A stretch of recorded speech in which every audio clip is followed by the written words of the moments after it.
Hello and welcome to Exploited Crimes and Technology. My name is Opal Singleton, and we come to you every Saturday afternoon at 3 o'clock right here on AM 590, The Answer. Well, I had promised last week that we would do part 2 of the series having to do with things like apps and how they use AI and how pedophiles use AI and like that. Well, I'm going to promise to do that next week because I've had some things happen in the last week or so that I just really want to share with you, my friends that are out there. And I meet you all the time. I was at an event last night that where I met a whole lot of you. And it kind of sent me in a different direction. So I promise to get to that next week. But I really want to kind of take it a different direction today, if you will bear with me. So what I want to talk about is the trajectory of our lives, the decisions that we make, the paths that we choose. And I've given this a lot of thought. I've had a very difficult week this last week as far as some things that are happening that I'll share with you. And I've thought to myself as I've looked over my own life, all the various decisions I made that got me to where I am today. In fact, people will often say to me, how did you get into this? Well, hey, it wasn't like, I applied for a job and it sent me down this path. It was just a matter of what I was very, very passionate about and very interested in, and educating myself and learning from some of the best in the business that are out there, and aligning myself with experts and wanting to know the truth about how to combat trafficking. So for those of you that don't normally listen to this show is brought to you by an organization called Million Kids. That is millionkids.org, not .com. That is a rock band, and they're not my favorites. So there you go. millionkids.org. And I'm the president and CEO of Million Kids. I've been doing this since 13, 14, almost 15 years now. And I do this in my retirement. I'm absolutely passionate about it. I want to understand everything I can about how to keep a child safe from predators. And it's a situation where I'll learn something, and it's just getting up each day and putting one foot in front of the other. And then I meet people out in the audience, and I do a lot of personal training. In the last couple, 3 weeks, I've hardly been home. Been all over Central California and back up to Morro Bay and over to Fresno, and towns I didn't even know existed, like Oildale and Rosamond, where they really, really need some help. And as I've done that, I look at my life and I'm old enough to retire, and people say, when are you going to do that? And I keep thinking, well, maybe, but as I look at the various problems and I understand what is going on, I feel a real passion to continue educating people. But what I want to talk about today is to have you think about your life and the decisions that you made. The more I work with young people, the more I realize that one of the most critical elements a parent can ever convey, to educate, to direct their child, is to understand the power of their decision-making processes, and that decisions have consequences. It'll take you one direction or another direction. You can decide that you're going to steal and you might get caught, or you might not get caught. But in your heart that you have done something that isn't acceptable by society, and hopefully not acceptable by you. I often will tell kids when I talk in schools that, character is something that you build, that every time you do what's right instead of what's easy, that you gain character. And I think that this idea of self-esteem and character is something that is an enigma, if you will, to many of our young people. I think that oftentimes they see like self-esteem as whether you have the most followers on TikTok or you're an influencer or you're a cheerleader or something like that. And I sometimes sense that people think that self-esteem is something that you get in your DNA or not. And, a lot of people say, well, my family was really screwed up and it's how I am. And, we come from the wrong part of town and I've accepted that. Those are decision points that you're making about yourself, as opposed to making a decision that maybe I was born on the wrong side of the tracks, whatever that means today. But that doesn't define who I am. I am going to define who I am based on the decisions that I make. And I think that that's so important to teach our children, regardless of whether they come from, wealthy homes or, the poorest of the poor. It isn't about how much money you have. It isn't about whether or not you come from a two-parent household. It is about how you see yourself. And those are the kinds of conversations that I think are so important with family and with parents to begin to talk about. You are in charge of your life and you're going to be the sum total of the decisions you make.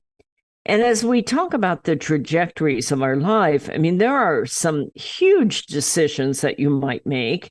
For instance, going off to college and which college, and maybe which subject that you're going to define your life in.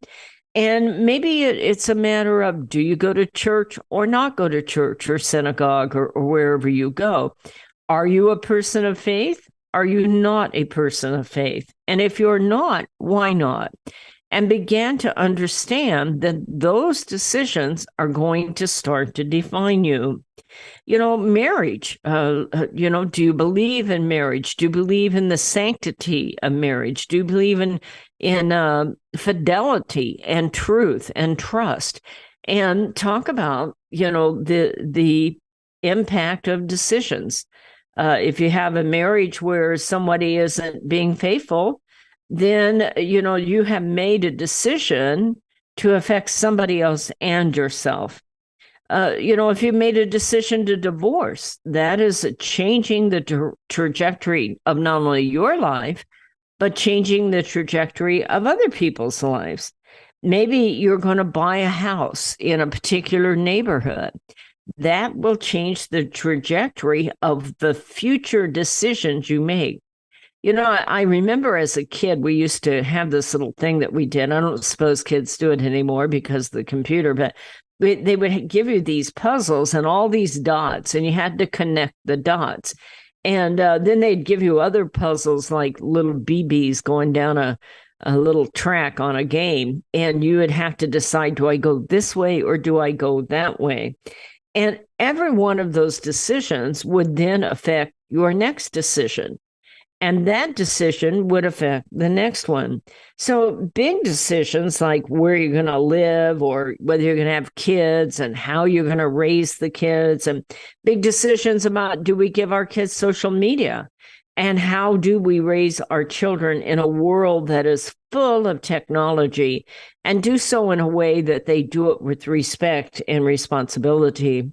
I was thinking about it because this last week we had this horrible tragedy of several billionaires that went down on an experimental submarine.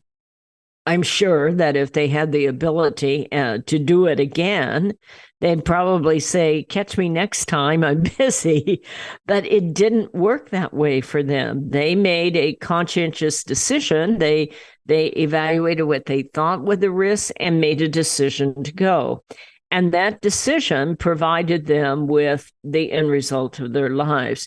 So we have big decisions that we make, but we also have some small decisions, day-to-day decisions that will make a change in our life. I often talk in public, and I have kids that come up to me and they go, it wasn't until I heard you, I realized I might be in trouble. I've been talking to somebody online, maybe I shouldn't be, or I've been talking to somebody up in Washington, or I've sent some photos out and now I'm scared. And I'm thinking that they're starting to want to make demands of me. What do I do? And just something that simple. It's a small decision on the scheme of life, but it is a major decision on how it might change their life. Because if they can say, look, I'm not going to mess up my life with some creep I've never met online, as opposed to, well, I just want to see what he's like and I think he'll be a good guy, so maybe I'll try that out. Those kinds of decisions will also change the trajectory of our lives, and it may be for good or it may be for bad. This is Opal Singleton. We're up against that break now, so stay with us. We're going to be right back. Are you tired of eating at the same old restaurants? Let me tell you about a fabulous Italian restaurant we found in Riverside, Mamma Mia's Italian Restaurant. Their caprese salad is exquisite with candied balsamic glaze. All of their sauces are special recipes using only the best olive oils. The salads are fresh and healthy. They offer a wonderful array of pastas, including shrimp scampi, capellini, bolognese, and lasagna. They're famous for their gourmet pizza, and you can order online for takeout or have a special date for dining in with family and friends. Mamma Mia's caters special occasions and hosts private events. You have to try it out. Mamma Mia's Italian Restaurant, located at 10971 Magnolia Avenue in Riverside, 1 block north of La Sierra on Magnolia. That's Mamma Mia's in Riverside. Be sure to tell Michael, Alex, or Joseph you heard it on AM 590 The Answer. Hello, this is Opal Singleton of MillionKids.org. I believe the 4 most powerful words on earth are I believe in you. So we created a challenge coin that says, I believe in you on one side and stand tall, you are loved on the other side. This one-of-a-kind challenge coin is a perfect gift for birthdays, anniversaries, graduation, Christmas presents, or just an anytime gift for someone you love. What a powerful message for a parent or a grandparent to give to a young person. This 2-inch coin is made of polished gold. It's striking to look at, and it is priceless to hold. It is packaged in a beautiful black velvet gift box. What a great way to leave a legacy of love that will last forever. To purchase this coin, go to millionkids.org/gallery. Each coin is $25. Go to millionkids.org/gallery to purchase and give a legacy of love. Real estate sales in the Inland Empire are really hot. Sellers and buyers recognize that these low interest rates will not last. Sean and Colleen at Caldwell Banker Armstrong Properties in Riverside are proud to sponsor this show. They are the best in the Inland Empire. They're fair, honest, creative, and they care about you and your situation. If you're in the market to buy or sell a home, call Sean and Colleen at 951-529-4066. AM 590, The Answer. Hello and welcome back to Exploited Crimes and Technology. This is Opal Singleton, and we're talking about the trajectory of our lives. So I'm going to share with you something very personal today, something that started this conversation in my head. So in 1966, I was a very young girl, about 19, and I had originally lived in the Midwest in Kansas. I was never particularly fond of Kansas. My apologies to my relatives back there. I know they're disappointed in me, but I always wanted to be a California girl. And when I was 19, I came out to California. I didn't have much money. I didn't know anybody, but I was going to be a California girl over and above everything else. You know, I didn't know if I was going to be a doctor or a lawyer or what. I was going to go to college, and I did do that. But in 1966, I arrived in California with almost no money and not knowing anyone. And the night I knew one person, and that was a person that I had gone to college with in the Midwest. And that particular person I knew was a drug user. And she wanted me to come out that night and go party with him. And, you know, it's almost like it happened yesterday, and it's been a long time ago, folks. But, you know, it was like, I don't want to do that. You know, I've worked hard. I want to come to California. I want to have a career. I want to be somebody.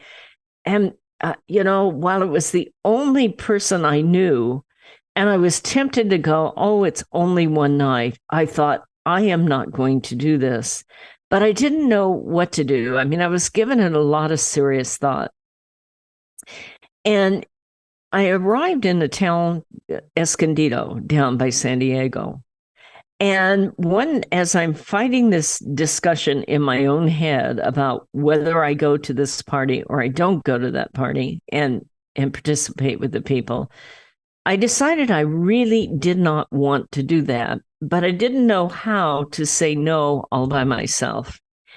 And I did something that changed my life. And this is why I'm going to share with you about the trajectory of our lives.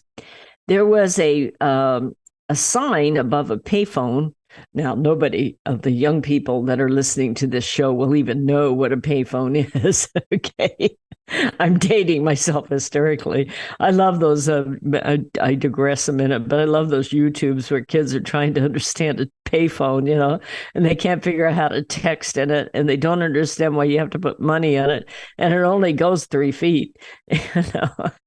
That's hysterical if you've ever seen that. Then anyway, there was a payphone at the Escondido Mall, and above it was a sign to call for dial a prayer. And it was one of those free numbers kind of thing. I think it was 800 in those days, maybe 900, I don't know, but you could dial. And I reached someone on the other end. To my surprise, I thought it would be just a recording. And I was just looking for something to give me the strength to say, I don't want to do this with my life. I've come this far. And a person on the other end answered, and his name was Reverend Richard Huls, and Huls. And I'm going to share an absolute tragedy about Reverend Huls here in a minute. It's the reason why I am sharing this particular story. Anyway, it was a Saturday night, like at 7:30, 8 o'clock. He has a beautiful wife and some kids. And I'm calling, and he said, you stop everything and come over. This is how you find me. We'll talk it out. Do not go to that party. And I did. And I will always be grateful for that night, for a person who took time for someone that was struggling with a decision that would have changed the trajectory of my life. As I got to know them, I told them, I said, I don't know anybody in Escondido. I'm here. I'm almost broke. I'm trying to find a job. I'm trying to get myself established here. And he said, you have family. You have family, our family. You are part of our family. And they hired me to babysit their 5 kids. Hello. And they all called me Opal Apple because they're like 4 years old. And it was just priceless. Okay, that someone who didn't know us, didn't know me, was willing to say, if you're willing to pick up the phone, I'm willing to help you. And I did that. And that decision changed the trajectory of my whole life. And as it's turned out, we have been very good friends for almost 60 years, not quite that long. I'm aging myself here over the radio, but it's been an interesting time. Now, we've had a great relationship. His wife is Marsha, and what a beautiful lady she was. She immediately took me in and gave me some counseling about professional dress. I suspected I needed that. Anyway, and helped me, earn a little extra money by taking care of their kids and like that. And I got a job and all kinds of things over a period of time. Well, life went on. I got a good job, and then I started going to college, which I did. Everywhere I went to college. And we stayed in touch. And later I met my husband, the one that many of you know passed away about 6 years ago. And he would perform the ceremony, but he'd also perform, every 5 years we would do a renewal kind of thing. It was just really special. And what a fine, fine man this man was. He, I just will share with you, his name is Reverend Richard Huls, wife Marsha. And he was a full-time minister for a long time at one of those walk-in, drive-in churches like you saw over in Orange County, only his was in Escondido.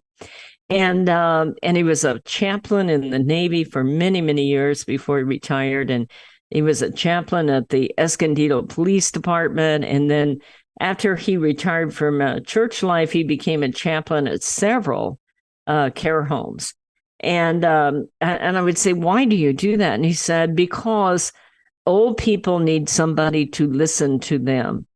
And I'm old, and I might as well listen to them. And, he made those decisions for his own life that even when he was no longer head of a very large church, he wasn't through serving. And Marsha was the same way. She was an incredible pianist and a singer and like that. And they would go to these care homes and put on shows for those people and there to enjoy and sing along and stuff like that. Well, I'm going to go deep into it in the next section, but 10 days ago, in the middle of the night, they have been married more than 60 years. Their house caught on fire down in Escondido, and Marsha didn't make it out. She died peacefully. She had smoke inhalation, and they tried to revive her, but he got up in the middle of the night trying to get her out and also to stop the fire, and he was horribly, horribly burned on his hands, his face, his chest, his eyes, his lungs are horribly burned. It's been 10 days now, and he's still alive. He can't communicate, and they kept him in a coma for the first 7 days. And now he's able to look at them and squeeze their hands and kind of nod his head. It looks like he's going to make it, but he's got a very long path back. And I think about the trajectory of their lives and how that interfaced in the trajectory of my life. These are people, we believe at this point, he still does not know that Marsha's no longer with him. But I look at this man and woman and think they just did a small thing. Everybody else would have said, hey, we don't have time for that. And yet they decided, no, I was worth investing in. Just, not with money, but with their time and with their acceptance and with their emotional support. I believe in you. Many people who follow me and kids know that one of the most important sayings that I believe, the 4 most powerful words on earth that you can give another human being is, I believe in you. Because, that is exactly what every one of us is looking for. We're looking for that place in our lives where somebody else thinks we're great. I came across that because I work with so many foster kids, and that's what foster kids need. They need to know somebody believes in them. We have challenge coins that we sell online that say, I believe in you, and they last a lifetime. And I think it's one of the greatest gifts that a grandparent can give to their grandchild, because a challenge coin will probably survive fire, flood, and old age. And it is something that they can take with them all their life to let them know that somebody else believed in them. And that's why we created those challenge coins. And we sell them, of course, to support our work. But more important, so you have a means of communicating the most powerful words on earth to those that you love. And that is, I believe in you. This is Opal Singleton. It's break time, so stay with us. We're going to be right back. Societal Shift, A World Without Borders and a Home Without Walls. This is the most important book you will read this year, especially if you have children or grandchildren. We are living at the most important time in all of history. In 2020, the entire world will be connected by internet, more than 6 billion people coming together. Technology will provide many great advantages for our kids, but a world without borders for our kids is also a world without borders for pimps, predators, pedophiles, cartels, and organized crime. It is a home without walls because 87% of the kids sleep with their phone. It is the greatest societal experiment of all time. Our kids are technology geniuses, and their parents are technophobic. Some are techno-impotent. New apps come with no warnings on how a predator will use them against our kids. Advancing technologies like encrypted messaging, vaporware, artificial intelligence, cryptocurrency, and the dark net will challenge law enforcement, teachers, and parents to keep kids safe. Recent research states that 9,000 kids a day are being blackmailed with a naked photo, and 58% will meet their predator. It is indeed a societal shift, and one in which most parents are unprepared. If you are a parent or grandparent, teacher, counselor, or social worker, please take time to read Societal Shift. Only $18.99 plus $6 shipping. Order today at millionkids.org. That's millionkids, millionkids.org. It'll be the greatest gift you can give your family and yourself. Order Societal Shift today. Million Kids takes checks and credit cards. Opal Singleton, the author, will personally sign the book and send it to you. Again, go to millionkids.org and order Societal Shift today. Join Million Kids. Keep our kids safe from predators.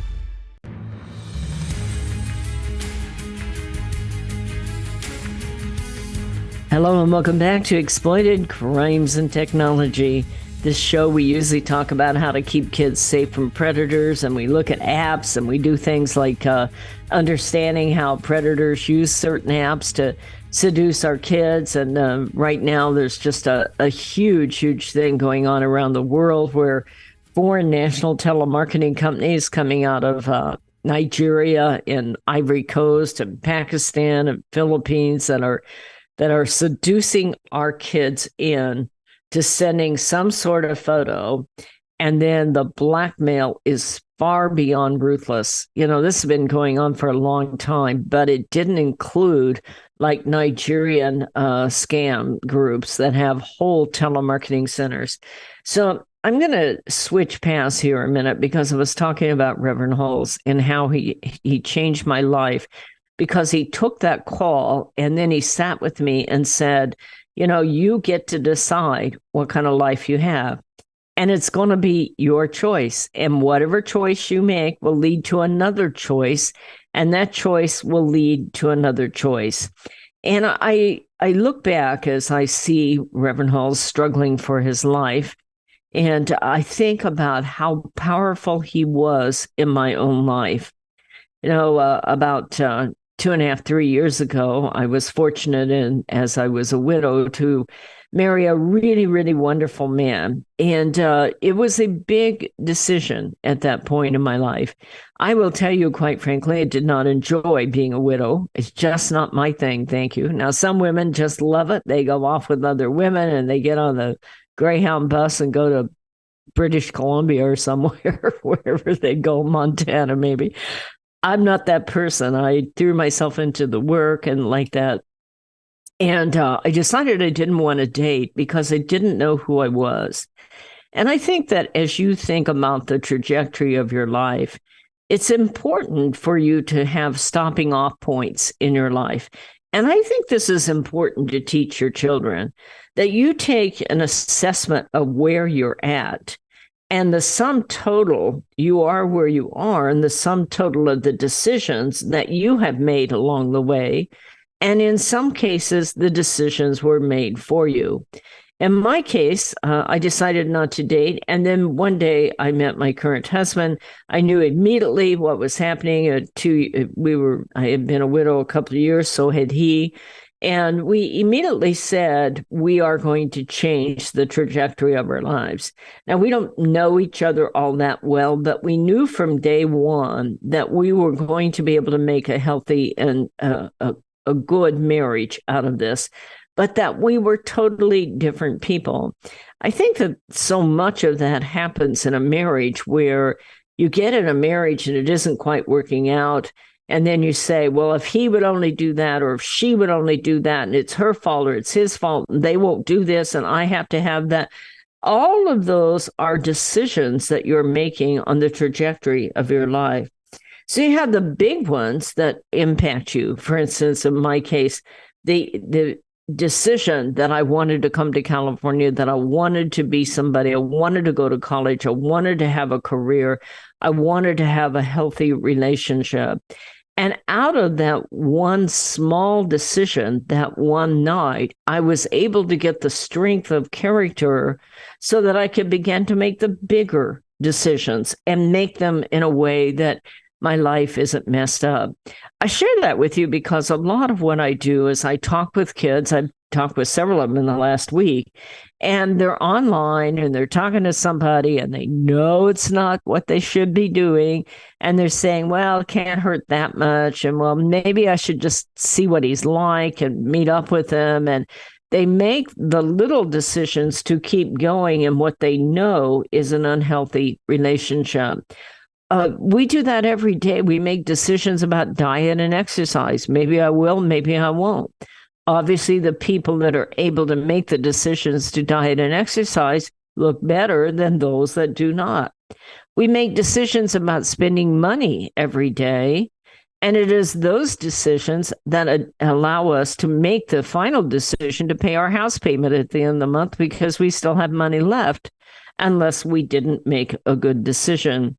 All of those small decisions make up who you are and send you on a trajectory of your life.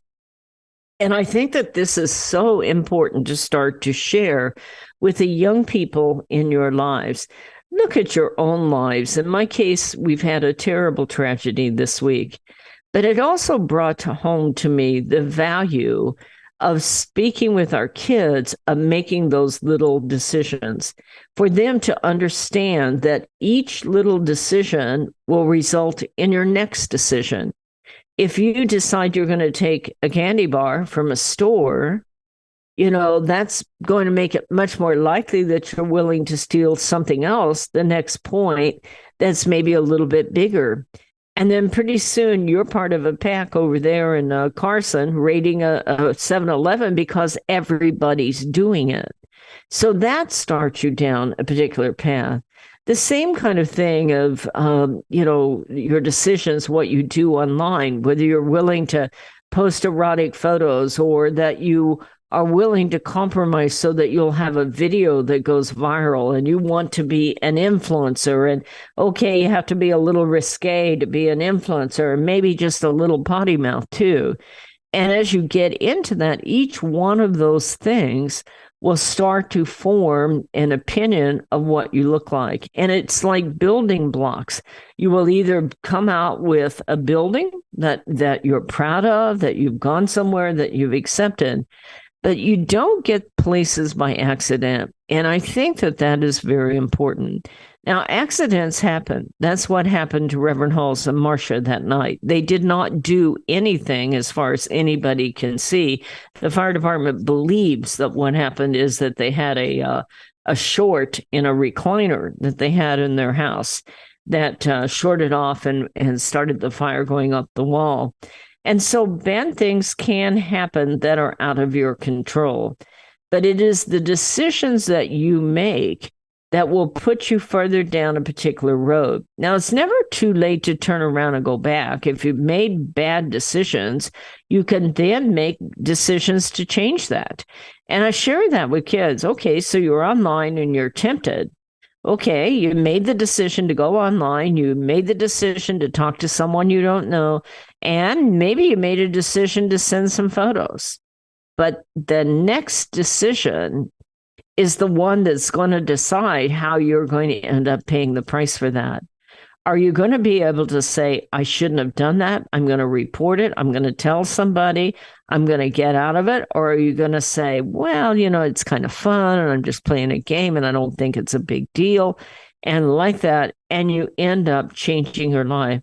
The minute a child sends a naked photo online, it is out there forever. One of the things, maybe I'm off on a tangent here because of the fact that I'm going to do this next week, but one of the things that I want to make very clear is, have you ever gone onto Google and they have Google Images? Google Images records all those images. And so when somebody's doing a background check on you, if you have those images on there, they're going to pop up. If you get ready to go to the military, that's going to show up. If you're trying to get in a university, that's going to show up. If you're trying to apply for a decent job, that's going to show up.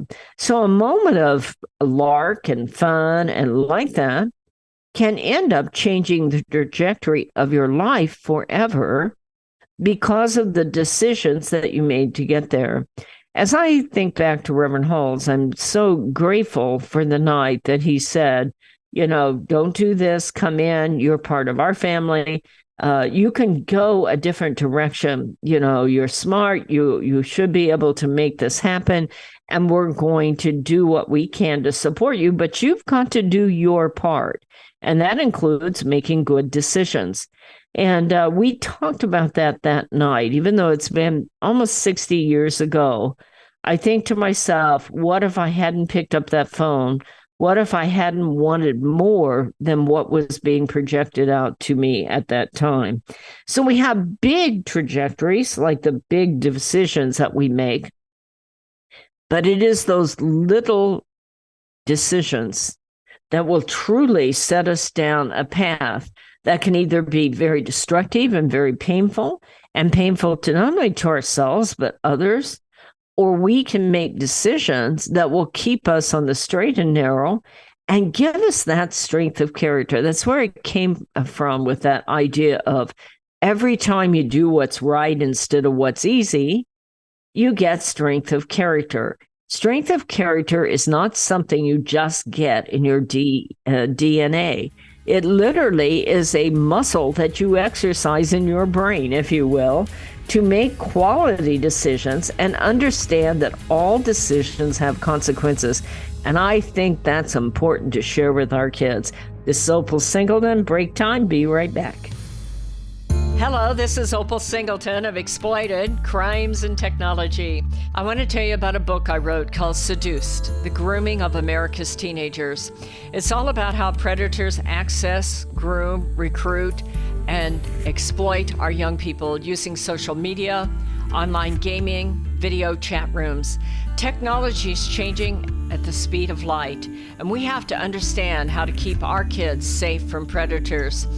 So you can get this book by going to www.millionkids.org. It's $16. I'll sign it and I'll ship it to you personally. We hope that you will order this book, educate yourself about how to keep our kids safe in this day of changing technology. Join us each Saturday for our radio show at Exploited Crimes and Technology at 3 o'clock on AM 590. The Answer. Custom Service Systems, a proud supporter of Million Kids, is a family-owned and operated commercial cleaning company servicing the Inland Empire and surrounding areas since 1974. CSS takes pride in their ability to maintain the business facilities they serve and their long-lasting relationships with their valued clients. CSS provides a variety of cleaning systems customized to client needs, including deep cleaning and disinfectant to be COVID-19 compliant. From basic office cleaning to windows and floors, CSS will clean up your mess so you don't have to stress. Custom Service Systems cares about families and communities and wants to give back. Custom Service Systems are proud supporters of Million Kids to keep kids safe from predators. If you need the best cleaning services for your business or corporation, contact Custom Service Systems at cssclean.com. Again, cssclean.com, or call 951-781-9345. That's 951-781-9345. You will know you found the best. Custom Service Systems. Hello, this is Opal Singleton of Exploited Crimes and Technology. Let me tell you about my friend Doris Anderson at Remax Realty in Upland. She is amazing. She's kind, she's patient, but she listens.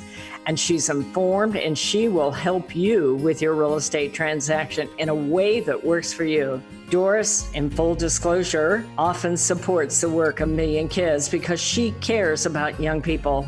But she knows how to analyze a market, how to market a property, and how to find just the right transaction for both buyers and sellers.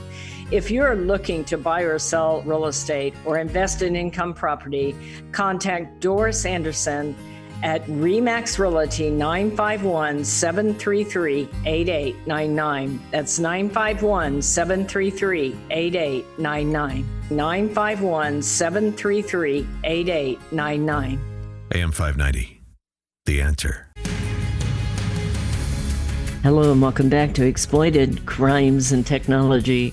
This is Opal Singleton, and we're talking about the trajectory of our lives. Well, one of the things I just wanted to share with you is that I go out and do public speaking. It's what I do. I do a lot of training. This past summer, and we're just getting started. It's only June. Feels like it's been going on all summer. But this summer, I, for whatever reason, have a lot of presentations, especially to school staff.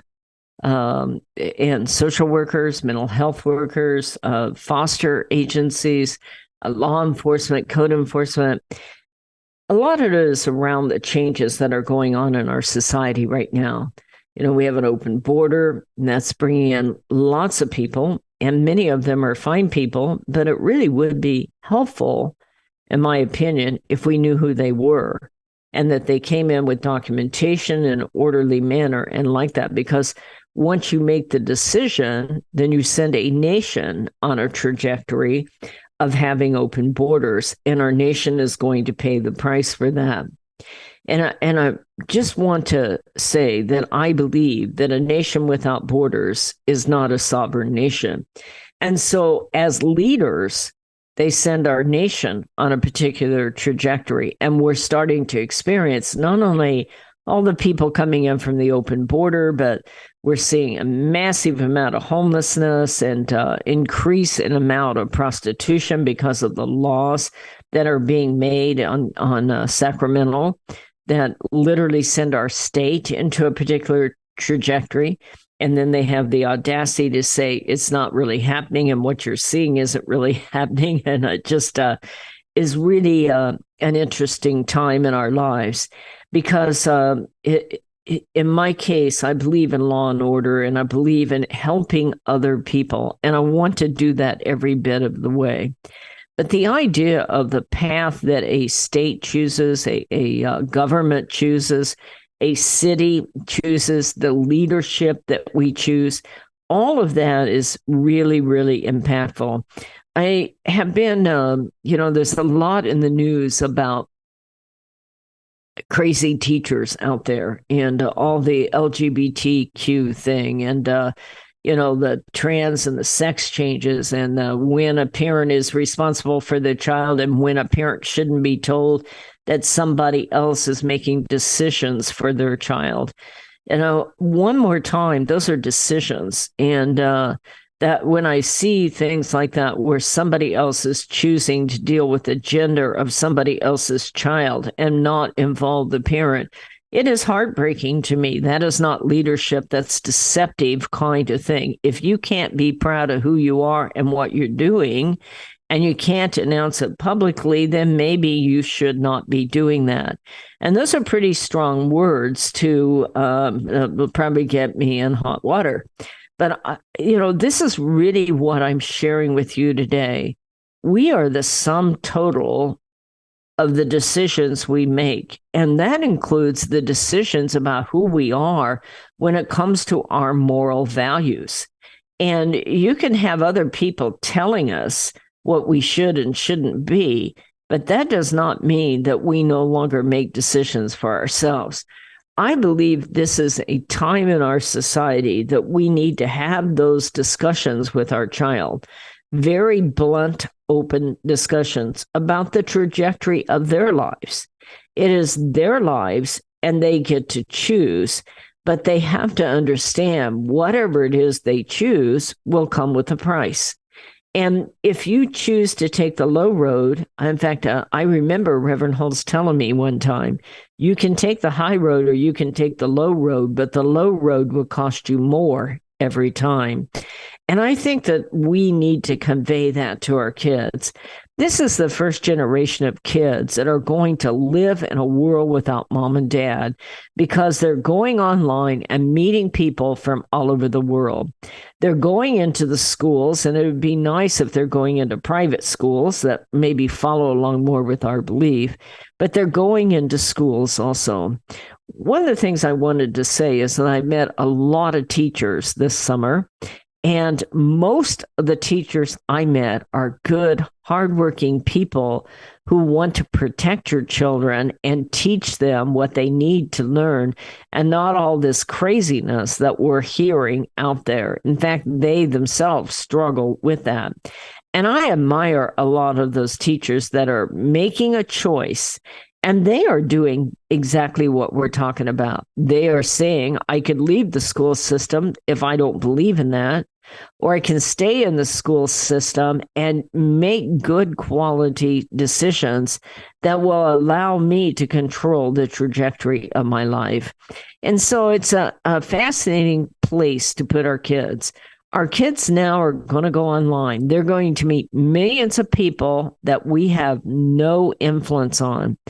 And so I think of all the things that we can teach our child, that good cognitive reasoning and good decision making is right up there at the top. That whatever they decide to do, that it will carry a price. If they want to go down this road, then that's going to take them further down that road and maybe away from another road that might have been a better decision.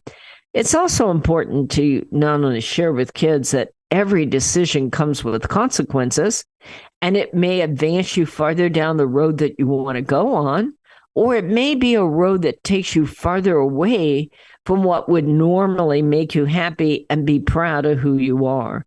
And yet we need to be able to talk those out with our children. I don't think decision-making skills probably come with the DNA. It might. There might be factors in there that you're able to have maybe stronger cognitive reasoning. But I also think that making good decisions doesn't come by accident. I think that it comes from conversations between parents and grandparents about what happens when you choose this, and then what happens if you choose that. What happens if you choose not to go to school today, or you choose to sleep in, or you choose to cheat on a test? What happens there to your character? And what is important to you and the kind of person that you want to grow up to be? These are hard conversations, but I think they're important conversations. I want to close this show and ask for your prayers for Reverend Richard Huls. He's still alive. He's struggling. He's in critical condition, but he is starting to breathe on his own a bit. He's still not able to communicate, and we don't know how much he remembers about what happened. But here is a man and a woman who gave their whole lives to others. They had no qualms whatsoever about taking in a 19-year-old girl they had never met and helping them kind of put them under their wings and help me find a way in life of making my dream come true. And we never lost contact. I talked to him just 10 days before that. He lives down in Escondido, but he would be an advisor for me and kids. He was so supportive of my second marriage, and in fact gave me away at that wedding. And they are some of the most priceless people I've ever met. So if you're praying people, I hope you will say a prayer for Reverend Richard Huls as he's fighting for his life. They don't deserve this. There is a world of people in the Escondido area that say, they helped me out in this way and that way. And I also hope that you'll think about that for your own life. What will be your legacy when all is said and done? What will people say about you? You know, what is it that you did in your life that you thought was worth living for, and making that difference in other people's lives? I think that it's time for introspection. It's one thing to look out there and go, all those guys, all those politicians are crooks, and I might go along with you on that. Okay, but it isn't about them. It's about the decisions you make and that you share with your spouse and you share with your parents. You know, even if you're an adult and you have adult parents older than you, your decisions of where you live and what you do and how you care for others will affect that. And I also think that that's important, that you share that whole kind of thinking with your sons and your daughters, that you sit down and let them know that decisions aren't accidents. They set the trajectory of your life. And just a small decision like picking up the phone one night and doing dial a prayer, literally almost 60 years ago, changed my life and started me down a path I could never, ever believe is possible. And they've been there for me all of my adult life. And I'm so grateful for them. Please say a prayer for the family of Reverend Richard and Marsha Huls. They have 5 kids. They're in shock, and also for his recovery. Folks, I want to thank you for being out there, being my family, being our friends, and supporting the work of Million Kids. Go to millionkids.org if you want to donate. We'd appreciate it. See you next Saturday at 3 o'clock on AM 590. The Answer. This message is all about Million Kids, the organization that helps locate missing kids throughout Southern California and educates to keep kids safe from predators. Million Kids educates school administrators, teachers, parents, and teenagers how predators identify a potential victim and the methods they use to recruit innocent kids. BMW of Riverside is a proud supporter of Million Kids. Visit BMW of Riverside at the Adams Street exit off the 91 freeway or click bmwofriverside.com.